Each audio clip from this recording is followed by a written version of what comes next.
তো আমরা বেরিয়ে পড়েছি, দেখতেই পাচ্ছেন। হ্যাঁ, শপিং করতে যাওয়ার জন্য। আর এই যে চলেও এসেছি, মেয়েকে নিয়ে একদম এবার ভেতরে ঢুকে যাচ্ছি।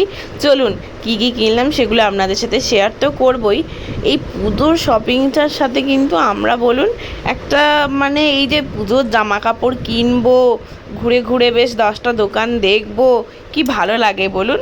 আর এই যে জামাগুলো দেখুন, উফ, এত ভালো লাগছিল, আমার তো মনে হচ্ছিলো সবকটাই আমি ব্যাগে ভরে নিই, কিন্তু সেটা তো হবে না। আর এই যে এখানে মেয়েটার জন্য বেশ কয়েকটা ছোট ছোট প্যান্ট দেখছিলাম, বেশ ভালোই পাওয়া যায়। আর এই এই প্লাজোটার কালারটা কি সুন্দর বলুন, আমার খুব ভালো লাগছিল, কিন্তু নিইনি জানেন তো। ভাবলাম কিসের সাথে পরবো, আমাকে ভালো লাগবে কি লাগবে না, ওই জন্য আর নিলাম না। আর এই যে এখানে দেখুন কি দেখাচ্ছে বলুন তো, এটা হচ্ছে আমরা যদি এখান থেকে 10,000 টাকার কেনাকাটা করি তাহলে ওরকম একটা ব্যাগ আমরা নাকি ফ্রিতে পাবো। এই যে মেয়ের জামা সেকশানে চলে এসেছি, আমি না গিয়ে না আগে বাচ্চাদের সেকশানে চলে যাই। আমি নিজের জন্য মানে এইটা দুটো ফ্লোর আছে দোকানটায়, তো ওপরেরটা হচ্ছে মেয়েদের আর বাচ্চাদের, আর নিচেরটা হচ্ছে ছেলেদের এবং মানে বেবি বয়দের আর কি। আর এখানে বেবি গার্ল আর মানে পুরো বড় মানে ওমেনদের। তো এই যে এখানে বেশ ভালো ভালো কয়েকটা কুর্তি চুড়িদারের কালেকশন দারুণ লাগছিল আমার।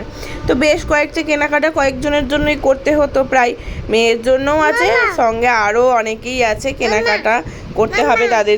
তো এই যে আমার ঘন্টু বাবার জন্য কিনতে হবে, আর আমার বন্ধুর মেয়ে আছে তার জন্য, আর আমার ননসোনা তো আছেই। তো এই যে মেয়ের জামার সেকশন থেকে তো আমি বেরোতেই পারছিলাম না, যে জামাটায় হাত দিচ্ছি সেটাই মনে হচ্ছে নিয়ে নিই।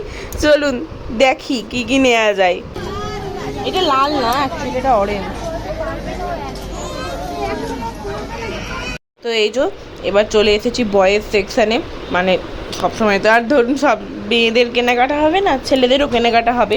তো এখানে আমি আমার বাবার জন্য জামা পছন্দ করছিলাম, প্যান্ট পছন্দ করছিলাম। তো সবাইকে তো দিতে হবে জামা কাপড় পুজোর সময়। তো এখানে আমাকে বলছিল তুমি এম সাইজের নিও না, এল সাইজের নাও। তো ওইখানে আমি ওই জন্য জামাটা ঠিক করছিলাম। আর এই যে দেখতেই পাচ্ছেন হাতে একদম ব্যাগের জিনিস নিয়ে নিয়েছি। এবার বাবার জন্য দেখছিলাম প্যান্ট, আর আমি না অত বুঝতে পারিনি, আমি এটা ভেবেছি ফর্মাল প্যান্ট।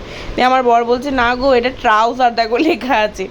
আর এই যে এখানে চলে এসেছি এবার বিলিং কাউন্টারে, এদিকে বিল হচ্ছে জিনিসপত্র, আর এদিকে শপিং মোটামুটি কমপ্লিট। হ্যাঁ, এখনও কিন্তু পুরোপুরি কমপ্লিট হয়নি, এখনও প্রচুর জিনিস আসছে অনলাইনে।